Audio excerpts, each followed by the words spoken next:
बिस्मिल्लाहिर्रहमानिर्रहीम। हम linear algebra की नेक्स्ट वीडियो में आ गए हैं। इस वीडियो में हम लीनियर अलजेब्रा का एक इम्पोर्टेंट थ्योरम करेंगे और उस थ्योरम की स्टेटमेंट और उस थ्योरम की रिलेटेड क्वेश्चन जो है वो करेंगे। तो चले स्टार्ट करते हैं कि थ्योरम है कैले-माल्टन थ्योरम। तो सबसे पहले इसकी स्टेटमेंट देखते हैं। Every square matrix A satisfy it characteristic equation. कहते हैं आपके पास, अच्छा ये जो मैट्रिक्स होगा, आप किसी मैट्रिक्स की जब पे हम कैले-माल्टन थ्योरम अप्लाई करेंगे, वो याद रखना है कि वो मैट्रिक्स स्क्वायर होना चाहिए। स्क्वायर मैट्रिक्स होने से मुराद ये है कि आपके पास या 2x2 का मैट्रिक्स हो या 3x3 का हो, इस तरह हो, मतलब कि 2x3 या 3x4 ना हो। मीन के number of row and number of column जब सेम होती हैं तो तभी वो स्क्वायर मैट्रिक्स बनता है। तो कहते हैं कि आपके पास जो मैट्रिक्स होगा, अगर वो कैरेक्टरिस्टिक इक्वेशन सेटिस्फाई करेगा तो इसको हम कैले-माल्टन थ्योरम कहते हैं। इसका इसका मतलब इस थ्योरम को क्वेश्चन में हम किस तरह करेंगे वो मैं अभी आपको एक जनरल बताता हूँ, लेकिन हम जब क्वेश्चन करेंगे आपको ज़्यादा क्लैरिफिकेशन होगी। सबसे पहले आपने ये कैरेक्टरिस्टिक इक्वेशन निकालनी है। ये हमने प्रीवियस लेक्चर में जब हमने आइजन वैल्यू के लिए हमने जब फाइंड की थी, तो इसी मैट्रिक्स के डिटरमिनेंट लेके हमने आइजन वैल्यू फाइंड की थी। उसके बाद आपने जब यहाँ से आप जब कैरेक्टरिस्टिक इक्वेशन फाइंड करेंगे तो उसके बाद आपके पास एक इक्वेशन आएगी। आपने इक्वेशन में जहाँ जहाँ लैम्डा होगा वहाँ पे आपने ए पुट करना है और उसके बाद आपने उसको सिंप्लीफाई करना है, तो आपके पास जो है आंसर इक्वल टू ज़ीरो आना चाहिए। मीन कि जब भी कैले-माल्टन थ्योरम जब सेटिस्फाई होगा तो आंसर हमारे पास ज़ीरो आएगा। तो चलिए स्टार्ट करते हैं एग्जांपल के ज़रिए। और इसमें कहते हैं verify Cayley Hamilton theorem for matrix A and find inverse. अच्छा ये है कि जब आपने सबसे पहले इस मैट्रिक्स को इस थ्योरम पे अप्लाई करना है, मतलब कि थ्योरम को सेटिस्फाई करवाना है, और मैं आगे बताऊंगा को आपको कि इनवर्स भी हम उसी से आगे फाइंड कर सकते हैं। अच्छा हमारे पास मैट्रिक्स था ए, और हमने आइजन वैल्यू में किया था कि जब लेमडा जो हमने मल्टीप्लाई किया, आई जो विद रिस्पेक्ट टू मल्टीप्लिकेशन हो रहा है, तो हमने, आपको पता है identity with respect to multiplication diagonal में 1 बाकी 0 होते हैं। उसके बाद हमने लेमडा को अंदर मल्टीप्लाई किया है, और उसके बाद जब हमने इसकी जब मल्टीप्लाई करके रहे हैं, उसके बाद हमने इसको सिंप्लीफाई करेंगे, और सिंप्लीफाई करने के बाद वेट मैं इसकी सेटिंग कर लूँ। अच्छा उसके बाद हमने जब लेमडा को मल्टीप्लाई किया है तो हमारे पास ये मैट्रिक्स आ गई है। इस मैट्रिक्स की हमने डिटर्मिनेंट लिया है। डिटर्मिनेंट लेने के बाद हमारे पास ये कैरेक्टरिस्टिक इक्वेशन आ गई है। हमने यही फाइंड करनी थी।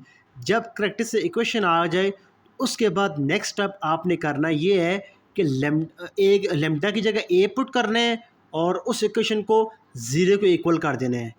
अब हमने इस इक्वेशन को सिंप्लीफाई करके तो आंसर जो है हमारे पास ज़ीरो आना चाहिए।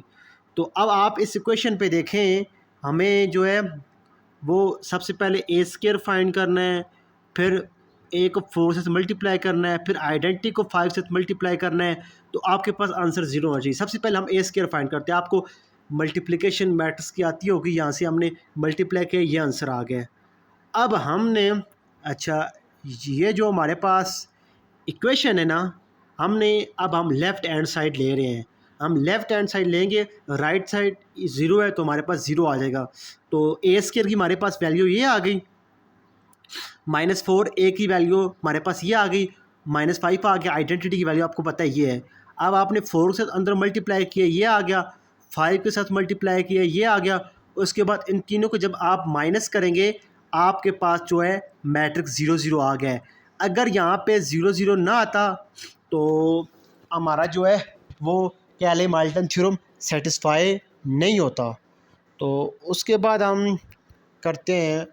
अच्छा अब साथ ही हमें क्वेश्चन में कहा गया था कि आपने इन्वर्स भी फाइंड करना है। अच्छा जो आपके पास कैरेक्टरिस्टिक इक्वेशन आई होगी ना, जो हमने ए मतलब जो करेक्ट इक्वेशन हमारे पास लेमडा की जगह ए पुट करके जो इक्वेशन आई होगी ना, इस पूरी इक्वेशन के साथ जब आप ए इन्वर्स मल्टीप्लाई करेंगे, ए इन्वर्स मल्टीप्लाई करके उसके बाद सिंप्लीफाई करेंगे तो आपके पास ए इन्वर्स आ जाएगा। अच्छा, हमने सबसे पहले जी ए इन्वर्स को मल्टीप्लाई किया। जब आपको पता है ए इन्वर्स को A2 से मल्टीप्लाई होगा, बेसिस सेम होगी, पावर ऐड होगी, तो हमारे पास सिर्फ ए ही बचेगा। और उसके बाद ए इन्वर्स और ए इसको मल्टीप्लाई कर बेसिस से पावर ऐड होंगी। ये तो मतलब आइडेंटिटी आ जाता है ना, -1 + 1 ज़ीरो हो जाएगा तो आइडेंटिटी आ गया।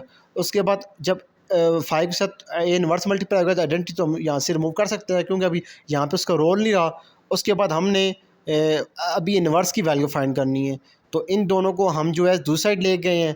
तो उसके बाद हमने माइनस के साथ मल्टीप्लाई किया है, तो 5 इन्वर्स पॉजिटिव हो गया है। और उसके बाद हमने ए की वैल्यू पुट की है और आइडेंटिटी की वैल्यू पुट की है, और उसके बाद हमने सेटिस्फाई किया है, तो हमारे पास ये आ गया है। अब ये हमारे पास ए इन्वर्स आ गया है। अच्छा, आपने 9th क्लास में वो एक्सरसाइज कौन सी है जी, वो 1.4 या 5 एक्सरसाइज, उसमें आपने इन्वर्स फाइंड करने का तरीका देखा होगा, आपको याद होगा। हम इस तरह इन्वर्स फाइंड करते थे। वन डिवाइड सॉरी एक मिनट, आपको याद होगा कि हम जो है इन्वर्स इस तरह फाइंड करते थे, 1 divided by A determinant adjoint of A. आप जब इस फार्मूले के ज़रिए जब आप इन्वर्स फाइंड करेंगे तो ये सेम होगा। इसमें हम क्या करते होते थे, ए का डिटर्मिनेंट लेते थे, एडजॉइंट ऑफ ए आपको पता है कि साइन चेंज और जगह रिप्लेस होती है, तो आप जब सेटिस्फाई करेंगे तो ये आपके पास जो है आंसर सेम आएगा। और उसके बाद कुछ एग्जांपल मैंने आपको होमवर्क के लिए ऐसा असाइनमेंट आपको दी है, तो उसमें ये है कि एग्जांपल इस तरह है कि हमने जी एग्जांपल अभी की है ना, उसमें सिर्फ 2x2 मैट्रिक्स था। इसका हमारे पास 3x3 मैट्रिक्स सेम काम करने हैं। सिर्फ एक डिफरेंस ये है कि यहाँ पे आपने डिटर्मिनेंट जो है, आपको पता है, आपने बहुत जगह पढ़ा होगा कि 3x3 का डिटर्मिनेंट किस तरह लेते हैं। मतलब कि अब जैसे ये 1 है ना, तो अच्छा एक 1 है, तो अब सबसे पहले उसको उसकी रो और कॉलम को छोड़ के बाकी एलिमेंट लिख दो, तो 2 1 0 3 हो जाएगा। उसके बाद माइनस लगा के, ज़ीरो लगा के इसकी रो और कॉलम को छोड़ दें तो 0 2 1 3 होगा। मीन कि आपने डिटरमिनेंट फाइंड करना है, और बाकी सेम यही सिंप्लीफिकेशन करनी है। और सेकंड तो सेम वही है जैसे मैंने अभी एग्जांपल करवाई है। और थर्ड में भी आपने डिटरमिनेंट जो है वो 3x3 मैट्रिक्स की तरह ले लें हैं। तो ये आपकी असाइनमेंट थी, आप रात तक मुझे ये सबमिट करवाएं। अल्लाह हाफिज़, नेक्स्ट वीडियो में फिर मिलते हैं।